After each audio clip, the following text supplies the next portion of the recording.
अस्सलामुअलैकुम वरहमतुल्लाहि वबरकातुहू। उदखुलू मिस्र इंशाअल्लाहु आमिनीन। मिस्र की सरजमी पर इस वक्त हम मौजूद हैं और तेज़ हवाओं के साथ ये वीडियो रिकॉर्ड करनी पड़ रही है क्योंकि हम इस वक्त मौजूद हैं बहर कुल्सुम, बहर अहमर पर। इसके दोनों नाम हैं, बहर अहमर भी इसको कहा जाता है, बहर कुल्सुम भी इसको कहा जाता है। और ये वही समंदर है जिसके बारे में हम अभी आपको बताएंगे। देखिए वही समंदर है, आप जूम करके मैं आपको दिखा रहा हूँ, जहाँ पर फिरौन गर्क हुआ था। और कह रहे थे ना बनी इसराइल, पीछे फिरौन का लश्कर है, मूसा इन्ना लमुदरकून, हम तो पकड़े गए। तो मूसा अलैहिस्सलाम ने कहा कल्ला इन्न माई रब्बी, मेरा रब मेरे साथ है, सयादीन को मुझे ज़रूर रास्ता दिखाएगा। तो अल्लाह ताला ने फिरौन को फिर गर्क कर दिया था और अल्लाह ताला ने कुरान मजीद में इस पूरे वाक़े को बयान किया है। ये वही बहर अहमर है, बहर कुल्सुम है। बहुत सारे लोग ये समझते हैं कि दरियाई नील में गर्क हुआ था फिरौन, ऐसी बात नहीं है। तो ये जो मंज़र आप देख रहे हैं ये बहर अहमर और ये वही समंदर है जिसमें फिरौन गर्क हुआ था। और अल्लाह ताला ने मूसा अलैहिस्सलाम के लिए और बनी इसराइल के लिए रास्ते बना दिए थे और दोनों तरफ समंदर के रास्ते ऐसे बन गए थे जैसे दो पहाड़, और आराम से बनी इसराइल पार कर गए। और फिरौन ने देखा कि मैं भी इसमें हो जाऊंगा पार, तो उसने भी अपनी फ़ौज को डाला। 10 लाख की तकरीबन उसकी फ़ौज थी, लेकिन अल्लाह ताला ने जैसे ही बनी इसराइल और मूसा अलैहिस्सलाम ने समंदर को पार किया, अल्लाह ताला ने फिरौन को गर्क कर दिया और उसको इबरत का निशान बना दिया। आज भी उसका जो उसकी लाश है वो आज म्यूज़ियम में रखी हुई है। जी हज़रत, तफसील के साथ हमें बता दिया। फिरौन का पूरा वाक़या हम सब जानते हैं। ये बहर अहमर कहलाता है और बहर कुल्सुम जैसा कि बताया।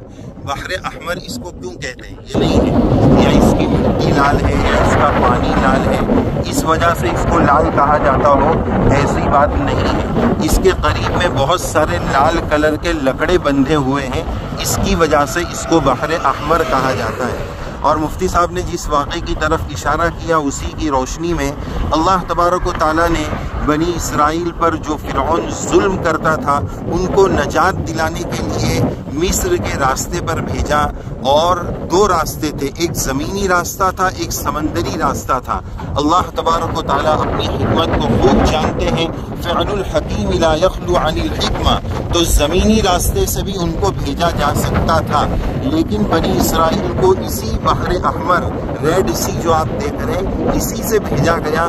मंशा यही था कि ये तो पार हो जाएंगे और इसी में फिरौन और फिरौनियों को निशान इबरत बना दिया जाएगा। अल्लाह तबारक व तआला ने एक अजीब बात उसमें ये भी की और ये भी अमल हुआ अल्लाह ताला की तरफ से कि जब बनी इसराइल और मूसा अलैहिस्सलाम की जमात गुजर रही थी तो 12 रास्ते बन गए। अल्लाह ताला ने इतनी सहूलत फरमाई कि इनके 12 कबीले हैं, तो कहीं ये लोग आपस में लड़ न पड़े, आपस में कोई मसला ना हो जाए। हर एक ख़ानदान इस तरह जा रहा था कि वो दूसरे को देख रहा था कि दूसरे लोग सेफ हैं, महफूज हैं। अल्लाह ताला ने इतनी आफियत के साथ बनी इसराइल को पार लगा दिया और फिरौन को और फिरौनियों को इसी समंदर में गर्काब कर दिया।